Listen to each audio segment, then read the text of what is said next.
अबू सुफियान शाम से एक काफिला जिसमें 50,000 सोने के सिक्के और हर किस्म का माल मौजूद था लेकर मक्का जा रहा था। लेकिन दरमियान में एक बहुत बड़ा मसला था। मक्का पहुंचने के लिए उसको मदीना के पास से गुजरना लाजमी था और मदीना में मुसलमान इस काफिले को लूटने के लिए तैयार बैठे हुए थे।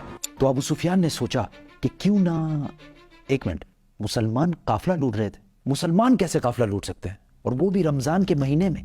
असल में बदर की जंग से 1 साल पहले जब मुसलमान मक्का से हिजरत करके मदीना गए थे तो वो अपने साथ कुछ भी लेकर नहीं गए थे सिवाय उन कपड़ों के जो उन्होंने पहने हुए थे। मक्का वालों ने इनको गुस्सा दिलाने के लिए इनकी सारी चीजें, जमीनें, घर सब बेच दिए थे। और ये वो काफिला था जिसमें बहुत सारा सामान वो था जो मक्का के मुसलमानों से लूटा गया था। तो मुसलमान लूट नहीं रहे थे बल्कि अपने से लूटे हुए सामान का बदला ले रहे थे। तो अबू सुफियान, इस काफिले का हेड, इस टेंशन में था कि अगर वो इस रास्ते से गया तो मुसलमान तो उसको छोड़ेंगे नहीं। तो उसने अपना रास्ता बदला और मक्का एक खत भिजवाया कि मक्का वाले फुल स्पीड इस काफिले की मदद के लिए पहुंचे। तो वो बंदा जैसे ही मक्का पहुंचा उसने काबा के पास जाकर अपने ऊंट के कान और नाक काट दिए और अपने कपड़े फाड़कर जोर जोर से मदद के लिए चीखने लगा। ये उस जमाने में उनका इमरजेंसी दिखाने का एक रिवाज था। मुसलमान फौज ऑलरेडी काफिले को रोकने के लिए निकल चुकी थी। अबू जहल ने उस कासिद से पूछा, कितने आदमी थे? उस कासिद ने कहा ऑलमोस्ट कोई 313 लोग होंगे। अबू जहल ने कहा हम 1000 लोग लेके जाएंगे। फिर उसने पूछा कितने घोड़े हैं, तो उस बंदे ने कहा ऑलमोस्ट कोई 2 घोड़े होंगे। अबू जहल ने कहा हम 100 घोड़े लेके जाएंगे। फिर उसने पूछा मुसलमानों की फौज में ऊंट कितने हैं, उसने कहा कोई 70 कैमल्स होंगे। We'll bring 170. अबू सुफियान का काफिला मेन रोड को छोड़कर किसी और रास्ते से निकला और मुसलमानों की फौज से बचकर भाग गया। तो अब लड़ाई करने की कोई जरूरत नहीं थी क्योंकि काफिला तो बच गया। The caravan is safe. So there is no need to fight. Not fight. लेकिन अबू जहल ने कहा कि अब अगर काफिला बच भी जाए हम इन मुसलमानों को नहीं छोड़ेंगे क्योंकि इनके एक एक बंदे को मारने के लिए हमारे पास 3 लोग मौजूद हैं। We finish them tomorrow. We fight. Mohammad सल्लल्लाहु अलैहि वसल्लम ने अपनी फौज को बदर के पहले कुएं के पास जाकर पड़ाव डालने का हुक्म दिया। तो एक सहाबी ने आकर पूछा, या रसूलल्लाह, ये जगह आपने अल्लाह के कहने पे चूज की है या मशवरे से? तो आप सल्लल्लाहु अलैहि वसल्लम ने कहा कि ये तो हमने मशवरे से चूज की है। तो उसने कहा कि अगर हम आगे जाकर पड़ाव डालें तो वहां पानी भी ज्यादा है और हम दुश्मनों को इन कुओं पर कब्जा करने से भी रोक सकेंगे। आप सल्लल्लाहु अलैहि वसल्लम को इसका मशवरा बहुत पसंद आया और पूरी फौज आधी रात को इस जगह से इस जगह पर मूव हुई। दूसरे दिन अबू जहल की फौज जब सामने आई तो वो मुसलमानों से 3 गुना बड़ी थी।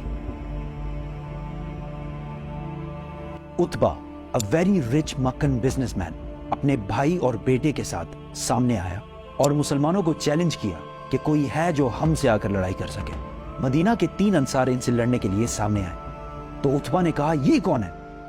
हमें अपने भाइयों के सर काटने हैं जिन्होंने अपने बाप दादाओं के रिलीजन से बगावत की है।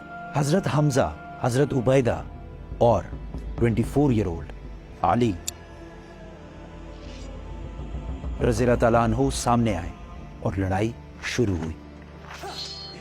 हजरत उबैदा जख्मी हुए लेकिन उतबा, उसका भाई और उसका बेटा तीनों मारे गए। उतबा का बेटा हुज़ैफा जो कि मुसलमानों की फौज में था, उसके सामने ही उसके बाप, भाई और चाचा को मार दिया गया लेकिन वो मुसलमानों की फौज में ही रहा।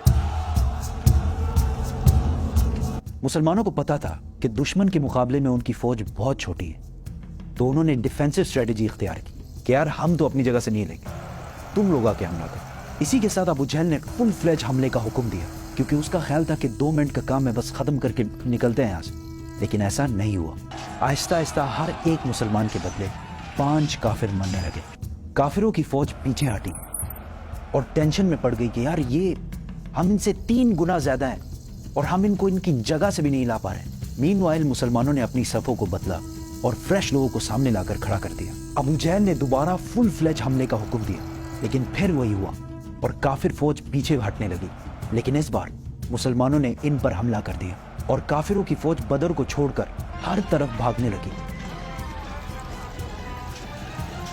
और काफिरों का जनरल बाज अबू जहल मारा गया।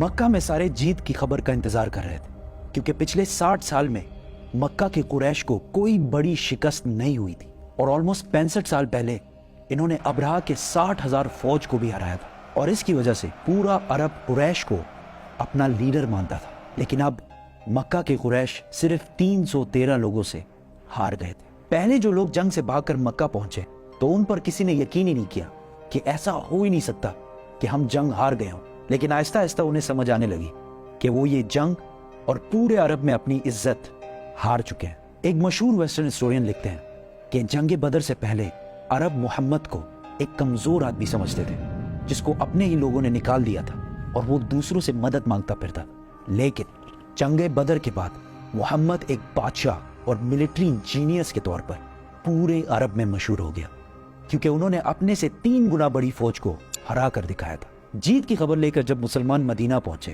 تو ہر طرف خوشی اور سیلیبریشن چل رہی تھی، لیکن جیسے ہی رسول اللہ صلی اللہ علیہ وسلم اپنے گھر میں داخل ہوئے تو ان کو پتا چلا کہ ان کی بہت ہی پیاری بیٹی رقیہ، جس سے وہ بہت پیار کرتے ہیں، کچھ ہی دن پہلے فوت ہو چکی ہے۔ اس بات سے رسول اللہ صلی اللہ علیہ وسلم کو بہت دکھ ہوا، لیکن مسلمانوں کی خوشی اور سیلیبریشنز جاری رکھنے کے لیے انہوں نے اپنے غم کا ذکر کسی سے بھی نہیں کیا، اور یہ سیلیبریشن زیادہ دیر چل بھی نہیں سکتی تھی، کیونکہ اس بار ابو سفیان نے پورے عرب سے 3000 کی فوج جمع کر کے مسلمانوں سے بدلہ لینے کی تیاری شروع کر دی تھی۔ They are gathering. Every young man with a sword is on his way to Mecca.